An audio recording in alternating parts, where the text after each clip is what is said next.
All right. Hey, Joshua, how's it going? Good, man. How are you doing? I am great. So me and you met actually several years ago, before I actually really knew who you were. You're one of the Mhm, people who helped convince me to go to Briarcrest. You're one of those people who convinced me to mhm. get my college degrees because I came to experience Briarcrest, which is like a thing at the college where a bunch of high schoolers show up and just see what the college is like. And Yeah. you were on a panel with people just talking about why you love Briarcrest. And I remember I had a conversation with you there, and you helped convince me, like, yeah, okay, I'm going to go to Briarcrest. Which is funny because your pastor of the church you're at now, the lead pastor, Mark Clark, also did the same thing. Well, he convinced me that I shouldn't go plant a church at the age of 18, that I should go get my college degree, which was a good decision. But Yeah. then we met later at a backyard concert with the young adults in my church, where you Mhm. you were there, and I remember saying to me, like, "Man, I really just feel like I know who this person is." And it'd been years since I've seen you, and then I saw Yeah. like the because you have this musical tattoo on your arm that's Uh-huh. like very unique, and I was like, "I'm pretty confident that this is the same guy," so I'm gonna like ask him and see if he remembers who I am. And sure enough, it was you. And so that's how I know you. But for those who don't know who you are, can you just give a little bit about yourself, who you are, what you do, what you're up to, what COVID's been like so far for you? Yeah. Well, first off, before we even get into that, I actually also did experience Briarcrest too, and had Oh, people kind really? of do the same thing for me. Yeah, they kind of convinced Wow, me. that's so That was cool. yeah, it was like that weekend was super formative for me in going there myself. But yeah, so my name is Joshua Leventhal. I'm actually American born. Was born in Fort Worth, Texas. We moved Oh, up to Saskatchewan when I was 3, mm, and yeah, I've spent most of my life kind of in the prairies area for the most part. I grew up in Saskatoon. Then high school was in Alberta. Ended up back in Saskatchewan. Did a year after graduating at Hillsong International Leadership College in Sydney, mm, Australia. Then 4 years at Briarcrest. Then took my internship post in Lethbridge, Alberta, and then following that, ended up at Green Bay Bible Camp, which is what led me out west to where I am now. I'm based in BC. huh. I was in Kelowna at a church for a couple of years there. I guess I should back up. I'm a professional worship leader and singer songwriter and artist. I guess I kind of skipped over that part. Um, and so yeah, so in Kelowna, was at a church there for a couple of years, and also released my first EP under my own name, and a couple singles as well. And then ended up coming down south to Lower Mainland, and coming on Mhm. at Village Church, which is where I've been for the last a little over 2 years now. And yeah, have been writing and working on music with them, and yeah, leading, and also just now starting to think about my own stuff again, Yeah, coming up here this year, actually. So, that's awesome. And yeah, so at that concert is where I was exposed to kind of your music, because you had your first EP out, and you played a lot of songs from there. And I mhm, remember sitting there reading the lyrics and listening to the music, being like, man, like, this is just refreshing. Because I know for mhm, me, I personally, like, I've been doing and listening to worship music for almost my whole life, and then in church. When I was in high school, I was super involved in the worship teams and stuff. So it's like I'm very used to worship music. So sometimes it can be very bland to me, where I'm like, oh, I've like heard this, and it all kind of just sounds the same. And but yours was super unique. mhm. And you even have an interesting perspective on just like worship, where you obviously are at Village doing that, but I think even just personally for you. And so I wanted to ask you, like, what is this thing we call worship in Christianity? Like, what is it, and why do we do it? Yeah, so I find it really interesting. I guess I'll say first, I came to music a little bit late in my life. Mm, So I took piano lessons as a kid, hated it, regret that yeah. now. And then in high school is where I picked up a guitar, started to learn, started leading in youth groups, that kind of thing. Started Mm, writing music pretty quickly because I was an angsty teenager and needed to get all my feelings out. yeah. And so yeah, like I guess writing has just always been a part of my journey with music. And then so when it comes to the idea of worship, I think it's funny because we'll say that it's not just music, but then when we want to talk about it, we always just ask the musicians. Yeah. And so for me personally, like I mean, I guess I don't know if it's because I came to music late or it's just because of how like I see myself in relationship to Jesus. Like I never see myself as a musician first. I Mm. see myself as a disciple first and everything else Huh. second. Um, and I think even though like music is my life, and I think that worship in the Bible is not ever actually given a description. We're not given a here is the verse that completely contextualizes and tells us what worship is. Yeah. What the Bible gives us is demonstrations of worship. Mm. And so for me, um, I knew going into wanting to be a musician, a songwriter, a worship leader. I majored in biblical studies because I was getting lots of experience, growing in the practical side of music and leading and that sort of thing. And I just wanted to make sure that I was as biblically informed Yeah. of a writer and a worship leader as possible. And so, um, while there's not like a complete, clear definition of what worship is in Scripture, um, people say things like, it's a lifestyle or everything is worship, and Yeah. I don't think everything is worship because then nothing is worship because it's like, Yeah. Yeah. there's no delineation. But I think the notion that like things can be worship that we wouldn't intend them to be, and actually probably are in our lives that we didn't think they Mm. are, is very much a part of the equation. And my best definition that I think I can come up with out of a scriptural definition of worship would be it's a response to who God is and what He's done, and that can Mm. be expressed in a number of different ways. And so I think you have like worship. I think there's kind of three different layers to worship. We have like the human sense of like this is a common thing outside of the Judeo-Christian understanding Yeah. to humanity. You have the like Old Testament Hebrew. This is what Yahweh ascribed to His people, and then Mm. you have Jesus changing things. So worship at a 10,000 foot perspective. Um, it's common to everybody. Like Mm. it has been a part of the dawn of human history. And it was more explicit in ancient cultures where like they have this practice that they would call worship. And Yeah. I think we in the modern Western world think that we're outside of that and we're really not.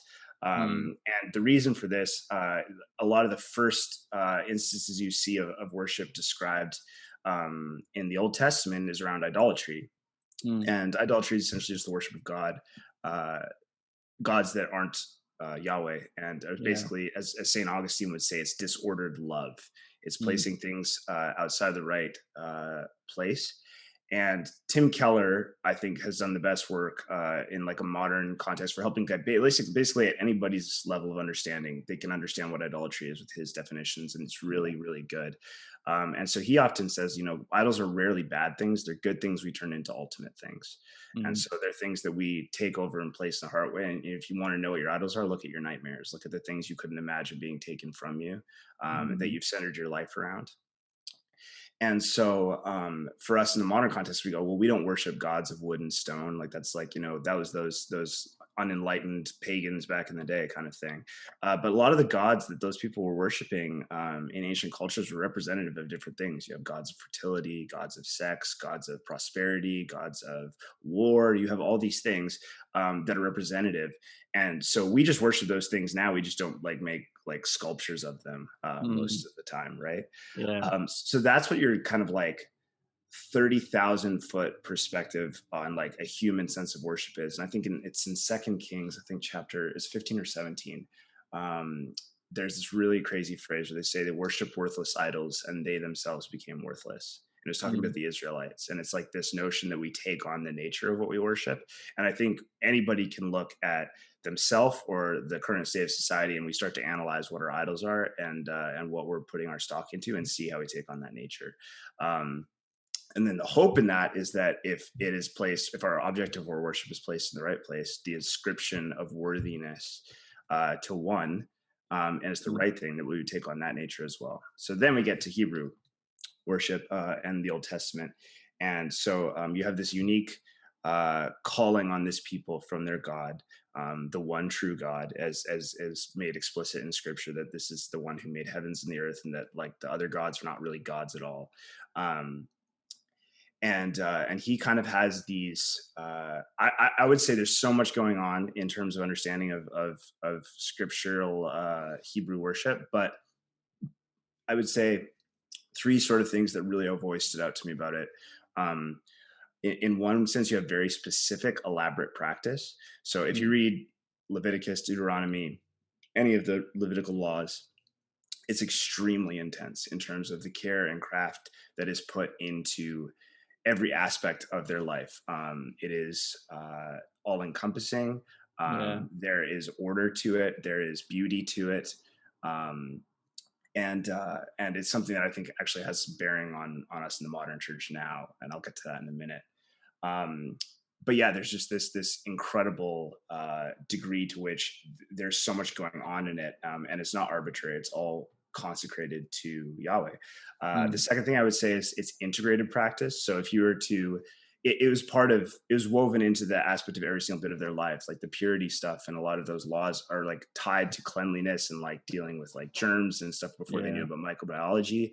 Yeah. And and they wouldn't have seen those as like just being pragmatic. They would see them as part of their worship. So if you asked an ancient Hebrew, like, tell me about your religious life and tell me about the rest of your life, they would have just kind of been like, huh? Like Mm, there wouldn't have been a distinction between those two things. um and I think that's also incredibly important for us now as modern Christians, in terms of it's very easy for us to bifurcate, and we have our church life and how we see our God, and we're not bringing it into every single aspect of our life. And so it's mm, like we see our relationship with God as like, how much time did I spend in prayer and reading Scripture today, and yeah. spending time reading prayer and reading Scripture, going to church, being in community. All those are absolutely crucial to worship, but the other half of that is did you bring God into that hard conversation you had to have with your coworker? Did you bring God Mm, into your decompression around that piece of conflict or that like moment you had? And really, God's not just interested in give me more minutes of time of like, this is when you sit down in your closet and pray. Absolutely. That's part of the equation. But it's also take me into everything. Let me into every single aspect yeah. of your life. There's not this separation. um, and then the last thing I would say that's really important, well, like also on the integrated practice side, is just justice, and that piece of like, okay, like God is saying what's close to His heart is caring for the people that we tend to shun and see as unimportant, and that's actually Mm, very explicitly tied. And the last thing would be sacrifice, and so sacrifice in the Old Testament takes on both the form of like, okay, here's like offerings of like our earnings, like in farm-based culture, but also like live animals. And what's different about Hebrew sacrifice than say like pagan sacrifice is that um, you don't have us killing animals as a way of just being God from being angry. Like mm, a lot of ancient cultures, they would literally sacrifice children, grown human beings, like yeah. and it was like a throw them into the fire so that Moloch doesn't murder us. And the idea of death in sacrifice for Yahweh is sin has the cost of death, and this is that sin does cost death, and He doesn't want that upon us. And so Mm, it is both this literal atonement, like making at one, but also it's a constant reminder of the gravity of it. yeah. So that's a sense of like what Hebrew uh, scripture be. I know that's a lot of like technical preamble, but then this gets us into what matters when Jesus comes. Mm, So Jesus is God in flesh. He is fully human, fully divine, and that's a mystery that we can never plumb the full depths of, but we should try. And what makes worship Christian in a Christian worship sense is the work of Jesus and His cross. mm, So you have um, this beautiful understanding of like if our worship is a response to who God is and what He's done, um, the ultimate demonstration of who He is and what He's done is Jesus, which is that like I remember Wes Olmsted of Briarcrest saying like if you want a greater the best picture of who your God is, it's Him bleeding for you on a cross. And that's not what we think of when we like we can talk about the omnipotence, the omniscience, all of the big ontological terms around who God is, but that like His character is so wrapped up in what He's done in Christ. um, mm, and so that for us that means that this is like the central focal point of our worship. So it's that response piece. And if you see in Revelation chapters 4 and 5, when you see this picture of the heavenly throne room, all these angels and elders singing and shouting and screaming, and it's all for one thing, and that one thing is the Lamb who is slain. They're singing, "Worthy, Mm, holy is the Lamb who is slain." He's at the center of everything. And what's more than that, there's this crazy idea with Jesus that, okay, he is both the perfect sacrifice, so that, like, they would kill lambs year after year after year. yeah. Jesus was the perfect lamb, is once and for all. It actually went Mm, both ways in history for those who, as in John it said, for those who accept him, that they became, he gave them the right to be sons and daughters of God.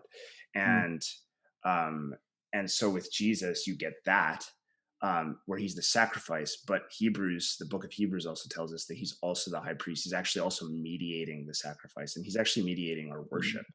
That as sinful human beings, even when we do it really, really well, even when the Hebrews were operating at the height of the best, most ornate Levitical law, um, it's still imperfect because of their sinfulness, and that Jesus actually Mm, perfects their offering for them, huh. which is the most beautiful concept.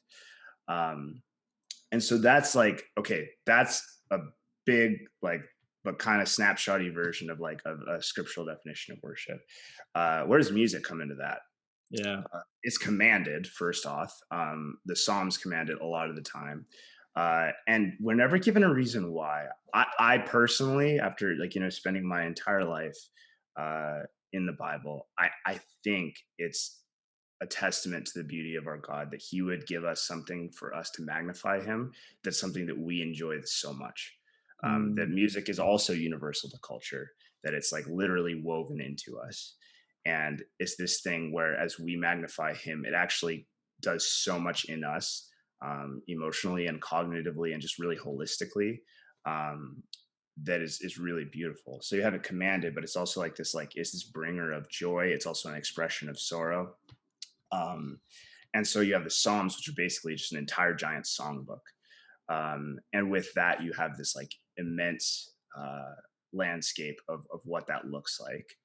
Um, and then yeah, that's kind of been like a part of the equation since day one. mm, It's both a part of like what was practiced by Hebrews, but it's also part of what we see in heaven in the Revelation pictures. Is this idea of this music being constant and that it's close to God's heart, and so that's a part of our worship, and obviously a massive part of our worship uh, in church and church life and our personal life as well.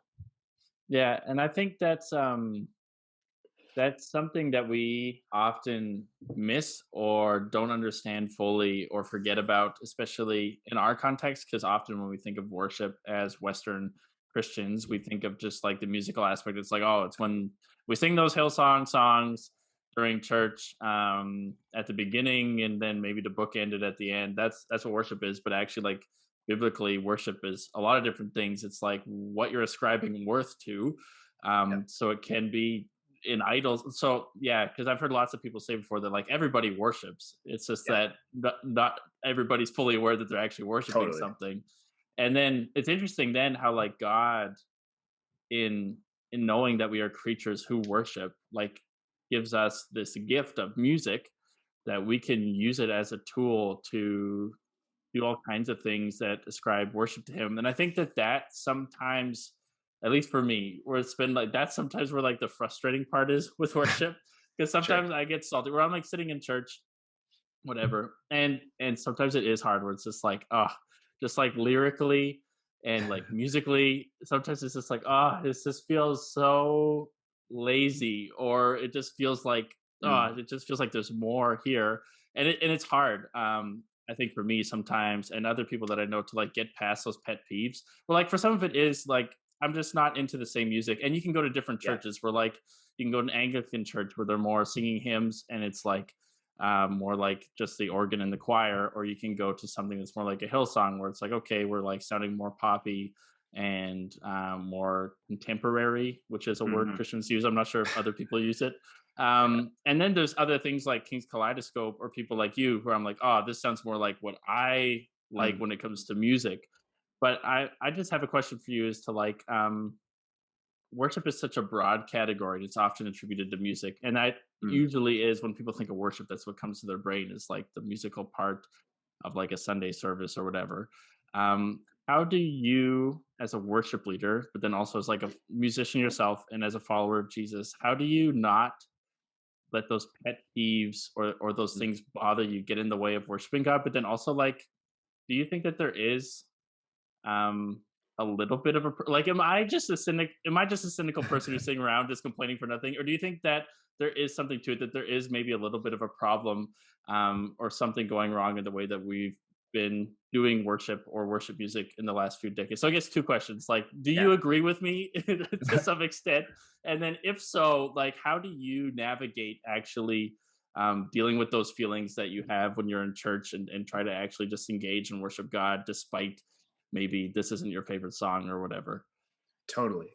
Yeah, so I understand the sentiment and definitely have those moments. And like honestly, it's a huge part of why I am writing music and releasing music is Mm, you know, like you when you're a young writer, you kind of want to write like your heroes, and then over time you start to try to write the music you wish others were writing. And for me, I'm mm, like kind of determined to do it in the church space.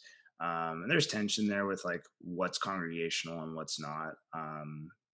But for me, yeah, like I really am in a lot of ways writing in response to certain things that I see. And so, and I want to preface this by saying that like, I think that there is music that comes out across like both from like the really big churches as well as like the more like kind of like alt scene stuff yeah. that there is stuff that comes out that's absolutely beautiful that does Hmm. an amazing job lyrically and musically.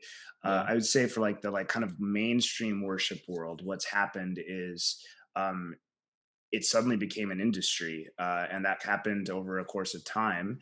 And Yeah. it's not that I think anybody's hearts in it are wrong. It's just that there's like become this beast that just needs feeding, and so Mm, there's just so much of it, and it's becoming more and more self-referential. And I think, like overall, like as time and society progresses, actually literacy goes down. We're at a mm, time where people's biblical literacy is at an all-time low. Like there's so many yeah. things you just can't accept as givens when you're talking to people Mm, anymore. And so as a result of that, you see a lot of like certain cliches and stuff popping up a lot. You see real simplifications where, like, for me, uh my question, not just is a song theologically correct, it's like that's like a baseline, like let's just get mm, that. My question is like, huh, is it doing enough? Is it saying enough? Is it being beautiful enough? And that's not against mm, simplicity. Like simple can be really really good. I think like yeah. good simplicity isn't easy. It takes time to get to. Like Mm, simplistic is when it's like you got there really easily. It's like, oh man, like we just need a line here. Like we'll just use this thing that's been said 10,000 times. yeah. Um, Simple can be often really hard if you do it right, where it's like you just carefully crafted getting to that point. And so for Mm, me, like a lot of what I'm trying to write is music in response, in the sense of like, okay, like rather than me just complain about it, I want to do something about it. I want to be contributing in that way. And I think with that, like like my cry and what I'm hoping to do in, like the next number of years, and as I'm getting, like I'm 30 now, as I get older, is also just try to put this passion in young people, because mm, um, I think a lot of times the mantle on worship leaders these days is all you really need to be is really good at music and wear skinny jeans. And I yeah. hope I'm good at music, and I do wear skinny jeans. And I do wear skinny jeans. So I look the part, and people immediately look at me, and I think they assume all sorts of things about me. Like, he probably doesn't know his Bible that well. He probably like Mm, decently shallow. I'm trying to subvert that. But like, where like, I actually don't think those things are wrong. I don't think it's like, I think we actually should excel in our craft. I think back to the point about like Hebrew worship, like when people are like, oh, it's all for Jesus, like it doesn't matter how good it is. It's like, no, it needs to be great. Like that's like, because it's for the King of Kings. Like, yeah. so I really care about the excellence part, absolutely. But that's just not enough either. It's like, man, I care about the content. Mm, Um, and so like that's where I'm coming from writing place. And I'm also trying to, like invite people into that vision, because it is really easy. Like I think I do have a cynical bent in me, and it's really easy for me to just get ho hum about it. And there's a mm, guy who spoke at Briarcrest one time. He said, as we develop sharp and critical minds, we face the danger of developing sharp and critical hearts. And uh, so I just want to be incredibly sharp on a cognitive standpoint, but incredibly soft hearted in mm, and pastoral in how I approach this stuff. And I think some days I do it better than others. But um yeah, so that was what I would say is like kind of like what we're seeing an overall trend, and like, and I want to see more and more people like long to like, yeah, just be able to speak to this in a more profound way, where both being saturated in scripture. Like, man, there's so many wells that we're just not going to. We're Mm. going to the same things over and over again, or if we go to the same Yeah. things over and over again the same way, like, say, like my song Steadfast, like I don't have the market cornered on water metaphors. Like Yeah. that's there's plenty of that in modern worship. There's like, but there are certain things that are happening in that song that are trying to subvert some of those notions. Things like, like in the second verse, instead of just saying like, so the second verse is, and though I failed to keep your laws, you salvaged me from the wreck I was. And I think Mm. most people would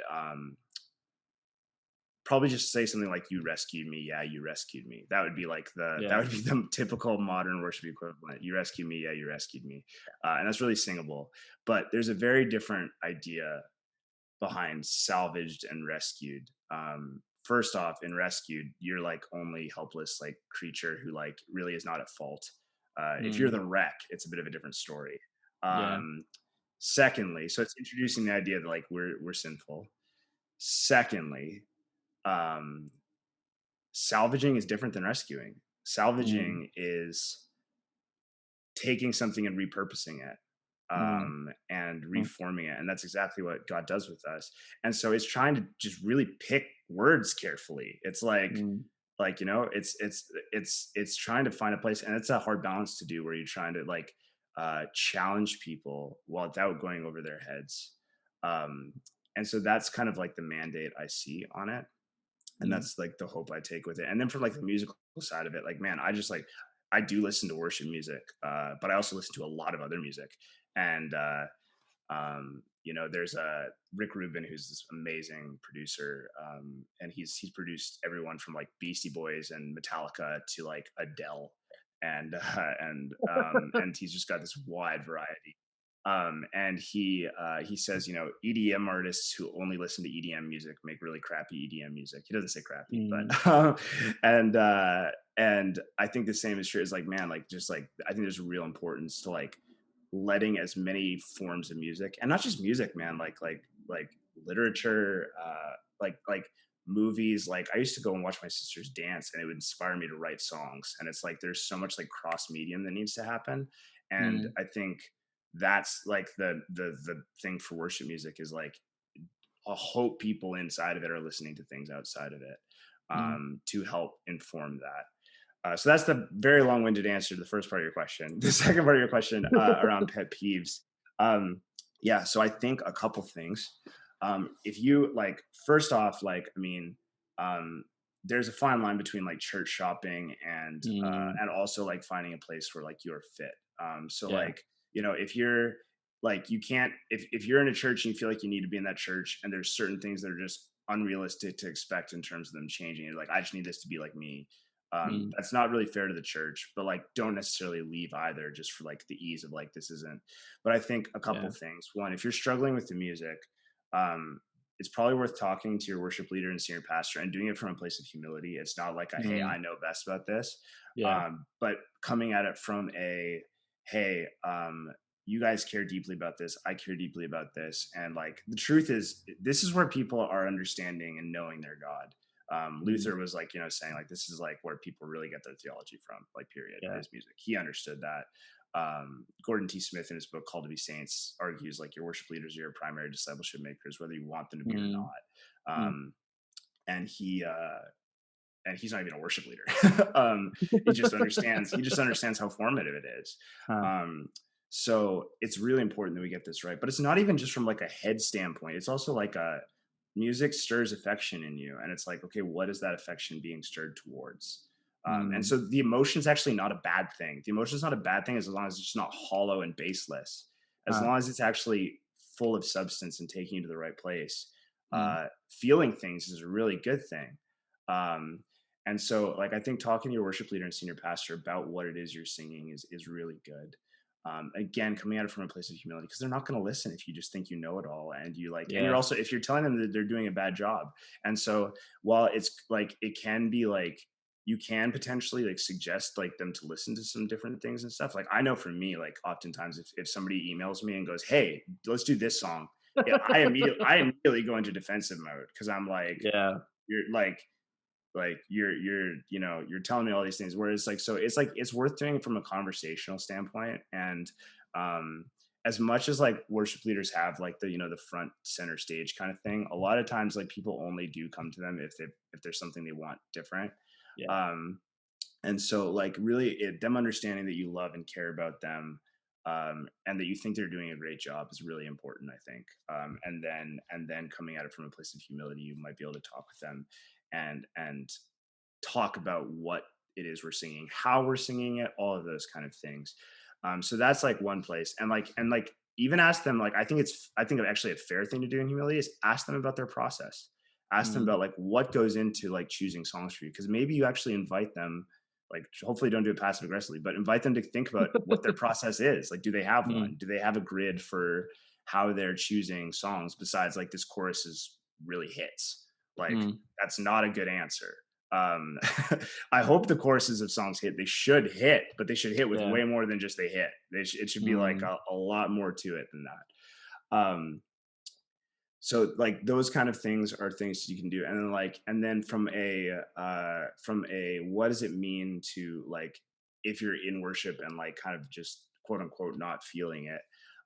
This is where I actually put like a lot of onus on like me, not me as a worship leader, me as a worship partaker, and anybody who mm, is sitting in on worship, in the sense of, um are you showing up at church and just expecting it to carry you into the presence of God, and mm, you have been doing nothing in either the last 24 hours or week to do so yourself?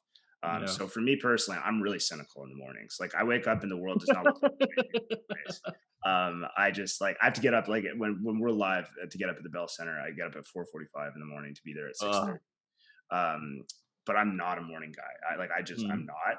And so the world looks like a dark and horrible place. And so if I'm rolling into church half an hour after waking up, I'm going to be awful.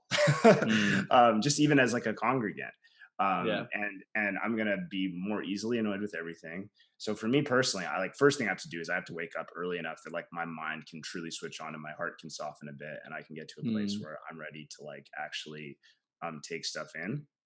I'm also a bit of a weird one because, like, for me, it takes a really long time in worship for me to shut off the analytical part of my brain, like at yeah. least 20 minutes before I'm going to be able to actually like stop focusing on like what is happening from a technical side of Mm, things. yeah. Yeah. But that's not most people, I don't think. No. And then the question too is like, okay, like what are you doing in terms of like feeding yourself and preparing your own heart for this? Because like, um again, like I think even um, like I've used the analogy before that if say a couple, and this is flawed because anytime like I do use like spousal analogies and stuff in relationship to worship, sometimes it's obviously flawed Mm, because spouses share equal footing and we do not yeah. share equal footing with God. Yeah. um, but if you're in a relationship, like if you're in a marriage and you have a date night and everything in your life, like you guys don't talk during the week, or even like in the 24 hours leading up, and like you're not like putting the time and effort and heart and energy into that relationship. Like what's the date night gonna do to Mm, it can only do so much. Maybe it's an awesome date night and maybe you got like help some, but like the degree to which that is an expression, I think this applies to the marriage bed as well, is like outside of like what is everything else surrounding that. mm, That's what like makes it what it is. And to be lacking in that, like, and just expect that to do all the work for you, we would look at that and say that's nonsense. That's an mm, augmentation, and that's a huge part of like that's part of the rhythm and understanding and like of that. But like it's also fed out of like, okay, here's what the rest of our lives look like. yeah. And so I think that's an important thing to ask yourself is like, man, uh because to be honest, guys, like I mean, like, so as much as there's like the whole like I believe like make a like it's on the worship leaders and the pastors to be writing music that is compelling and powerful Mm, and deep and beautiful and all of these aspects. um there have been times where God has surprised me, where like He meets me in a song that I would thumb my nose at, kind of, Yeah.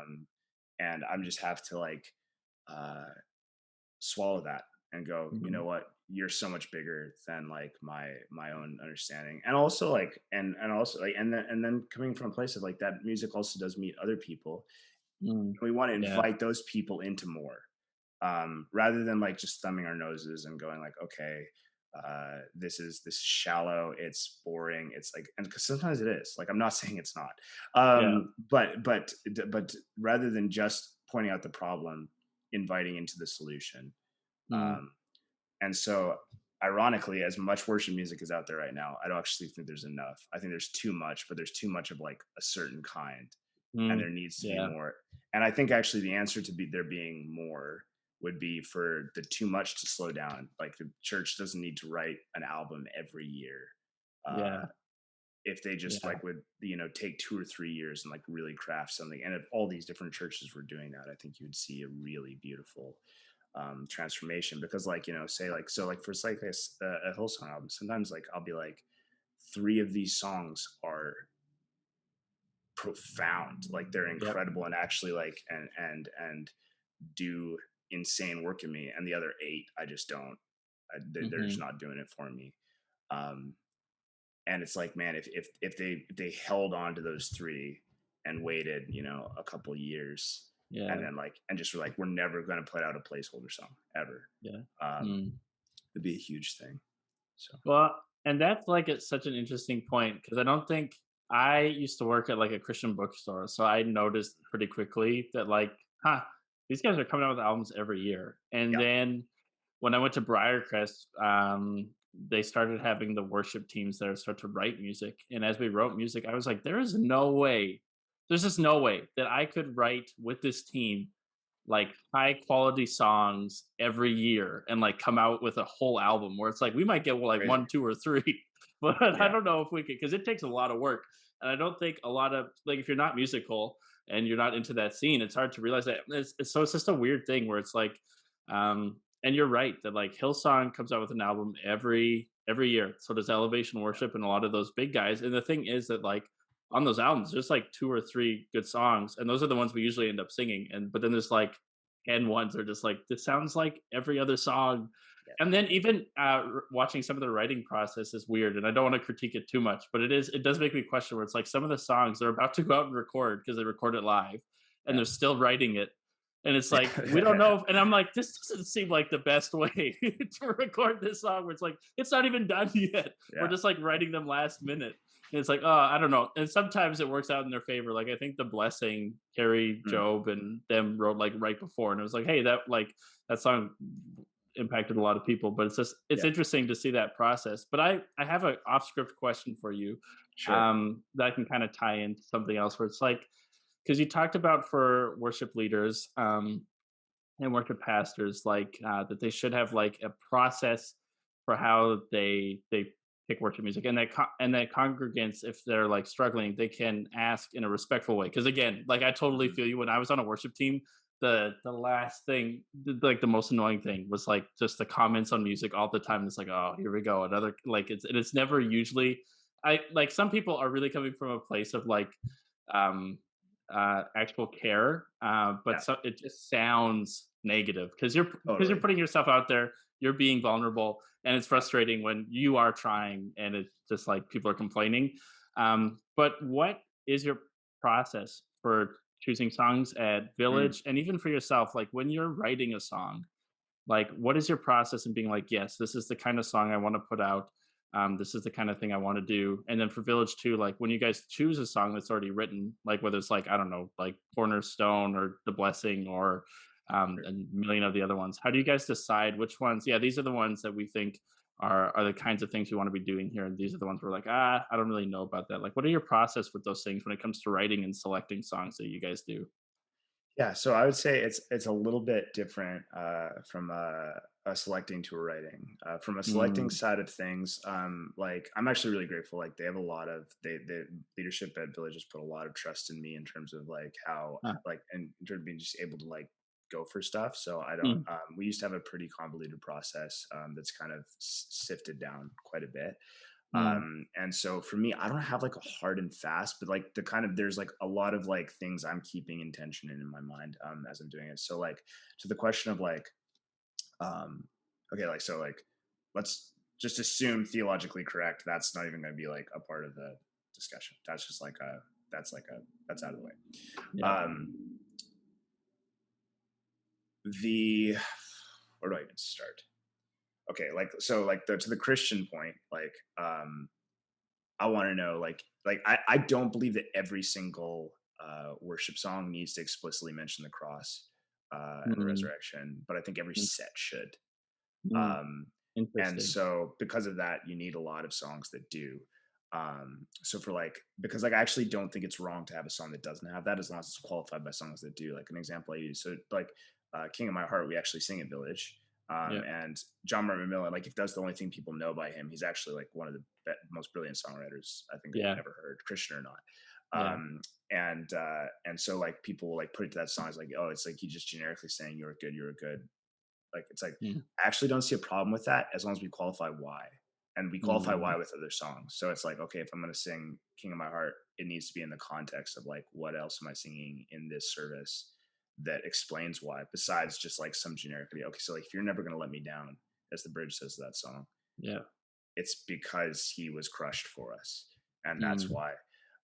That's why we understand it doesn't mean that you're never gonna have problems. You're never gonna like you're like as John Piper says, your pigs won't die. You're like all this like it's like no like it can go really bad for you, but ultimately you're secure because of Jesus. yeah. Um, so the degree to which Jesus is a part of it is huge. I often will talk about the ratio. So people use this like they're like, is this song me centered or God centered? And what they really mean by that is like how many I pronouns versus he or you or like those kind of pronouns. And I Yeah. think it's a bit of a false dichotomy because the psalmist Mm, talks about himself all the time. mm, But the problem is the posture. And so mm, I talk about this ratio where, like in Psalm 33, it says, the psalm starts with like, ascribe to the Lord, sing to the Lord a new song, play skillfully, make music, yada yada yada. This first like 3 or 4 verses, and then it says, "For the Lord has," and the next 18 are who He is and what He's done. So mm, it's very okay for us to talk about ourselves and what we do. It just has to entirely be through the lens and postured towards who the Lord is. So like, if it just uh, feels like if it feels like in the song God is the vending machine to my desires and my things, then I'm gonna have a problem with it. But if it's like, no, I'm mm, very much a part of the fabric of the song, but it's not because it's about my own ends. I'm not the God is not the means to my end. It's the opposite. Then I'm okay with it. Then somebody said this the other day, and I thought it was really interesting. It's a question of like, is it worth it?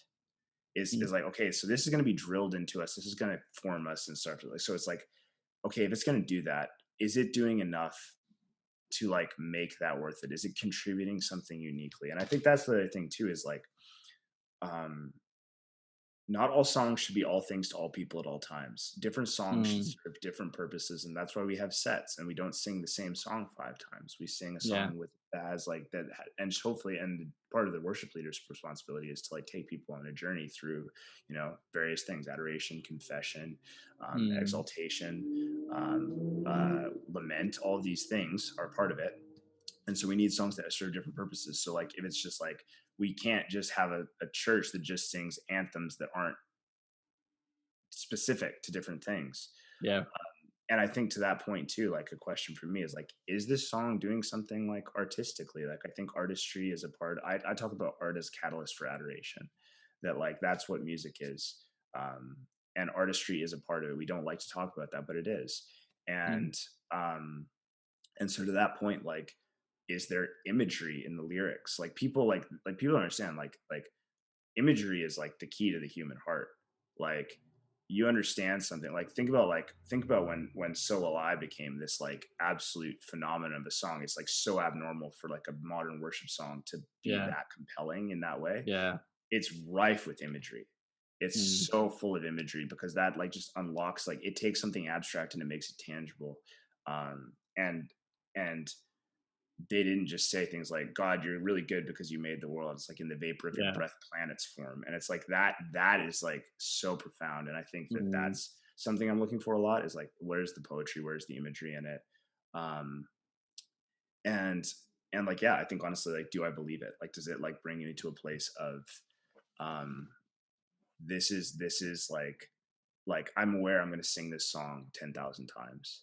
Uh, are these words rich enough that they're going to carry through that amount of time? And what are they Yeah. going to be doing for people who aren't reading their Bible enough? If they're not Mm, reading their Bible enough, then this is where they're getting scripturally worded. Um, and so I think now to my writing side of things, I think that's a huge question. It's like, okay, like I'm asking that question, but like a lot of the time, man, I'm just going like with like what I get moved to. I'm like, what is a mm, song that like I want to hear? And I try to write like the song I want to hear. And it's like, and that serves all sorts of different purposes. Sometimes that's just a means of personal self-expression, because I do write music that's not worship music too. yeah. Um, but then also like, what is it like? What's a concept around who God is that I'm feeling and needing to express, and like, is it coming from a personal place? And I want people to feel that, man. I want people to feel like, oh, he's like lived it. I can see it in his eyes. I can hear it in his voice.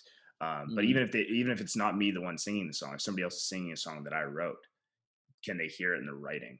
mm, Where there's that like tangible, thick aspect of this is coming from a very real place. yeah. Um, and so, yeah, so I like, and then like for me, like from a grid standpoint, like for me, like I think with my writing, like I've just like put in a lot of input. I've spent a lot of time in God's word, in literature. I've watched more movies than most people have lived days. Um, and I think like when that much has gone in, Mm, um, I like there's just kind of a Rolodex in my brain of like I kind of know where something's coming from. I know like if it's like I kind of a lot of the time I don't have to kind of like look at like something I wrote lyrically and go, is that biblical?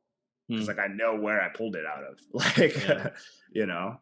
Um and so yeah, that's a bit of like kind of the rigor I would put things to. Yeah, and that's good. And I think, yeah, the whole idea of, obviously, like, the baseline is this actually true of who God is? Are we actually being theologically correct? But then, like, the art and, like, even thinking about poetry, like, are we just saying things, saying, like, is it like, oh, God, bring your grace in this place. I want to feel your sovereign embrace. Like, it's like, Yeah. okay, everybody said that before. Are we going a little bit deeper? And then for you yourself, like, you're writing songs that you kind of want to hear and people are resonating with it. And I think that that's such a cool thing. And I think when worship does that really well, when people begin to write songs that they need and it's resonating with Mm, people, that's really when I start to connect. And I know for me, um, just to dive in before we close, just some of your music. I remember being at that concert and you sang a song that you've written called Goliath. And I talked to my mm. roommate about this actually too. And we both said the same thing where it's like we were at that concert and we were just like, don't cry. Like you cannot right now in front of all of these young adults break down crying while this song is being played. But it was like there's something so powerful in that song particularly.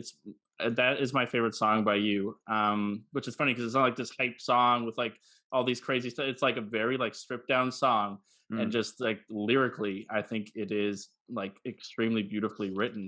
Where mm, you're telling this story that many Christians know, and even people who aren't Christian kind of know the story of David and Goliath, and then you just kind of like tell a story about it, about how David and Goliath and him wrestling with whether or not he should be king and how that mm. is, and he doesn't feel like he's worthy. But then you get to the next verse, and then it's David and Bathsheba, and then at the end with like the little twist where you've got the line about how David Goliath was a monster, but it takes one to kill one. So what does that make me? And you're just like, oh my goodness, this is so good. So I wanted to ask you specifically about that song because I'm such a large fan of it. Mm. What brought you to writing that particular song, and what kind of place made you want to have that kind of honesty in a song where like it deals with some pretty heavy stuff, that sometimes I feel like worship music, or I don't know, it's such a weird category to put things in, but I'll just Yeah, put yeah, it yeah, there for because sure. why not? Something that often worship music doesn't go to is like these weird dark places, and even it ends in like a weird way. So what was your process with that? Why did you write that song, and what was like your motivation behind doing that one? Yeah. Well, thank you so much for the encouragement around it. Like I've kind of said, I think there's that one and one that hopefully will be on my full length record that I'm going to be starting Mm. pretty soon here. That are like, if I die now, I could be happy that I wrote those two. Um, I hope they're not like the thing that like I like, at the end of my life that like I think hopefully I've felt like I've surpassed them, but like I'm Yeah. really satisfied to have written them at this point. Mm. Um, and so yeah, like Goliath was an interesting one because like I didn't plan it. It just kind of like sometimes what will happen is like a line will just kind of wander across my mind and then I Yeah. like just like build out of that. And so I was like, yeah, I just graduated from Briarcrest actually when like this that first like I've got no need to follow the footsteps of kings. I just wanted 10 pastures, kill giants with pebbles and slings. That kind of like Mm. just came across my mind. I was like, okay, I want to build this out. And a lot of like the actual sitting down and writing it is pretty murky. Sometimes that happens. Like certain songs I'm like, okay, like I just like this came out in half an hour. That Yeah. one didn't. It was like over the course of probably a little bit under a year. And I Mm. don't know how many sessions it was of kind of just sitting down and tinkering with it.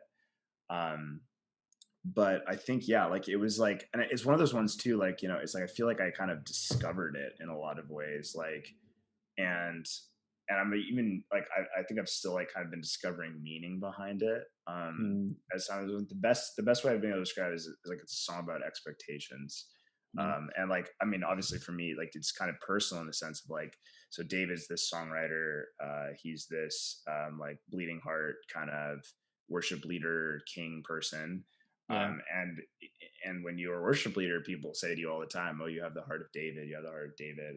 And uh, that is really beautiful compliment. But like you also sometimes like go like David, I look at myself and Mm. I'm kind of nervous to hear that Yeah. because I know how flawed I am.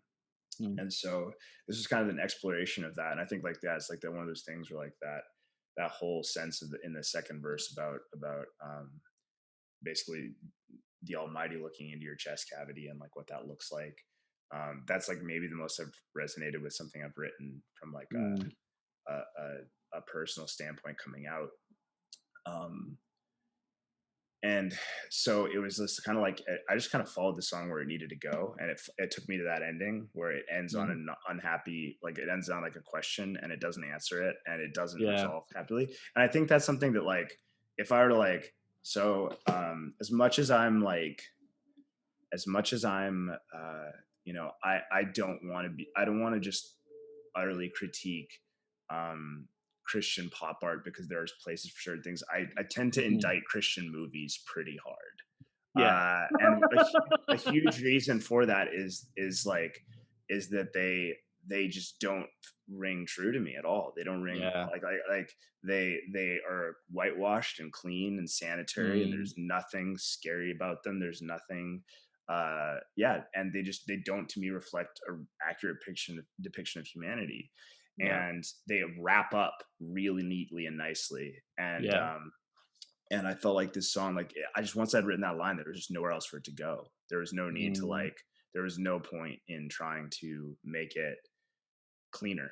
Mm. And uh, and I knew that like our generation would probably be okay with it. I wasn't sure like how the soccer mom like listening to like Praise 105 or whatever like go to her thing. But truth is, man, like they responded beautifully too. Like they Mm. like, really resonated with the song because I think we got it wrong where we just thought like, oh, people can't take real like sorrow and stuff, where it's like actually people are just looking for permission to bleed. And so to the question Mm. about like honesty, yeah, I just feel like the need for that. And I think the Psalms and scripture give us immense permission for that more. Like, so first of all, like obviously David, but then also I think like even just like our Savior prayed to get out of Mm. it in the garden. Uh, and that was him in his fullness of his humanity. And like, Mm. it's not a loss. It's not us being like it's human and not like in a sinful human sense to go through those places, and he meets us in those places. And I felt like it was important to say that. Um and and like to that point, like so like that's not a corporate worship song, Goliath. It's more of like a prayer, I guess, in a sense. But Yeah. like um but there's this like sense in which like there does need to be a reality of that in like that honesty in our worship. Like I've said before, like I've heard worship leaders say, and they mean well. They'll say like, whatever you brought in here, just check that at the door. Come in here, and their notion behind that is like, don't be distracted. Like come in here Yeah. and like be able to focus on God. The problem is nowhere are we told to like leave our stuff at the door. Like Mm, Jesus, like, or sorry, David's dragging it in with him all the time. It's like, yeah. God, I feel this, and this. And then, but like in Psalm 73, you see this thing where it's like he's dragging in all this stuff, and he's probably like, he sounds his most cynical he ever does. And he said, I Mm, felt like a senseless animal to you until I entered your sanctuary. And mm, then suddenly his perspective is shifted by Yahweh, and his eyes open, and he sees. And that's what worship is meant to do. It's meant to transform us. So it's like, man, bring your junk, bring all of it. Don't hide it at the door. And that doesn't mean you have to be like a walking misery bag. yeah. But like be real.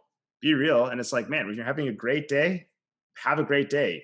If you're having a terrible day, have a terrible day. Feel it all the way through. Mm, Um, and and so I think like that was like, yeah, I wrote a whole blog article about Goliath and honesty.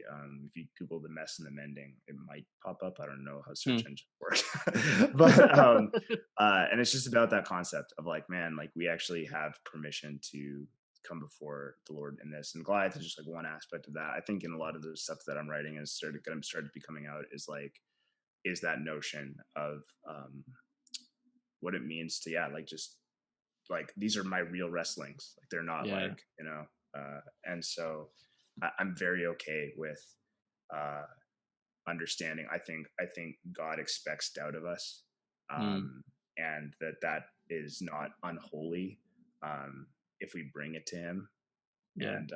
and bring it before him, because I just don't see a picture in scripture where that's not the case. If Mm, Jesus himself uh is asking to be free of what's being asked of him, and he's obedient, but that's yeah. like, and that's like ultimately the paradigm, right? It's like, man, let's let's allow doubt to course, but Mm, to the end of obedience, you know. yeah. Yeah, that's good. I had a conversation with someone recently, and they highlighted that the reason why people like you or me or others sometimes feel frustrated with quote unquote worship music isn't because like being happy and whatever's bad. It's that it's just like Mm, right now it feels really outweighed that mm, when we write these songs, it feels like we don't have a lot of space for the realness and like, you know what, life just sucks right now. And a lot of times they are just like wrap it up with a bow, like the Christian movie yeah, industry. And there's not a lot of like worship songs that sound like Martin Scorsese's Silence, where you're like, I don't know what to do with yeah. this. Life sucks. Uh-huh. Okay, and I think that that's something that that song particularly connected with me and my roommate and others with, and I think that there's more and more of that coming over. This we're like finding a balance where it's like these like everything is awesome songs are not terrible. Yeah, It's just that we gotta like have the totally. balance between the different emotions people are feeling. Last question for you as we Absolutely. wrap up. What gives you hope? Like it's easy for, especially I find that it's easy for musicians to be critical of worship music. But what when you look at our culture right now and where things are shifting, what's giving you hope for the future of this genre of quote unquote worship music and worship in general? Yeah, man, I think there are people who are coming out, and like a lot of them aren't doing they're not quite in the realm of congregational, but there are people who are doing amazing stuff. Like, Mm, yeah, you like I mean um uh McMillan is like one of my all-time favorites. He's yeah, not new by any means, but he's been a huge influence on me. But like in terms of like young guys like Chris Renzema, mm, Gable Price and friends, yeah, just doing incredible work. Like some of those Mars Hill guys who are still going, like, Citizens and King's Kaleidoscope. yeah, But honestly, man, too, like to the point of hope, like I don't think that the big churches like the Hillsong Elevations, Bethels, like they still put out great stuff. It's just yeah. it's sometimes like sandwiched into like a lot of stuff that becomes white noise to me, but there's so Hmm. much there that is like there's absolutely hope. And I think like for me, um I think like the answer to like how it means to like have this stuff deep in understanding, a lot of it's going to be in individual conversations. It's not going to be like these big social media, like that Twitter world is about concise, like making everything as like concise as possible to the point where like there's no nuance ever. But like Yeah. really individual conversations I think were really important. Mm. And like even just like to the point of hope, this is kind of like a strange thing, but like I don't know if you know who Daryl Johnson is. But Yeah. he's a pastor in his 70s who's like out in this way. He's incredible. He actually he spoke at our staff retreat for Huh. like I guess the last one we had before COVID. And that was a while ago now. But so he spoke at that, and he speaks at Worship Central, and they actually had him down to Belonging Co's conference because of the Worship Central one, just because Mm. he is this, just like he's not a flashy hip young pastor. He's an No. elderly, incredibly faithful, biblically saturated man who could not have a softer heart or a deeper Mm. understanding of scripture. And he communicates so beautifully and clearly. And for like these big worship conferences to start to recognize that and bring him in, that is beautiful, and that's a big deal. And I Mm. think that's going to be a thing that's changing things. And so like, and I hope to just be part of that, like that movement of like, hey, like let's invite people into it more. Where it's like, guys, like you can look the part, you can wear your skinny jeans, you can have tattoos, that's great, but like just actually like have Jesus at the center of everything and make it the most important part of all of it. And I see that like throughout the thing. I think like even for Village, like our team, like you have a lot of people, yeah, they look the part, but they're also like just incredibly soft-hearted disciples who are like, Mm.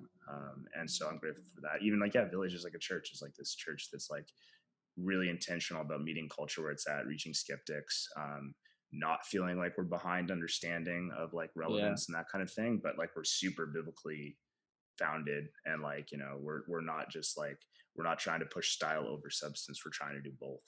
So Mm. No, yeah. that's good. Joshua, thank you so much for doing this. If Yeah. people want to learn more about you or support you, how can they do Mm. that?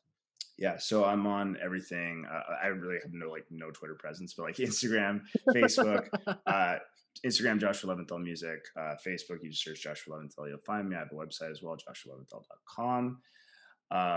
As far as like supporting, I do have a Kickstarter coming up next month, mid-April, for a full-length album. I'm going to need to raise $30,000 to do it well, and I have some experience crowdfunding, so it's obviously a large number, but believing we can do it. And last time was just such a beautiful exercise in trusting Jesus, because I literally had to just open my hands and put it all in His, and saw that come to life in a really incredible way. So that will be all over my social media. So if you can hop on there and watch the video, see what you think about what it is I'm trying to do, and support in that way, that'd be beautiful. And if you can't, even just praying for the project, praying for even just trying to balance ministry life that's like very pastoral, while also trying to create and make stuff and do it all well. It's a lot. So Joshua, thank you for doing this. I'm excited to hear that album. I'll definitely plug it when it comes out. Thank you thanks, man. so much for doing this. It's been a ton of fun. Yeah, really appreciate it.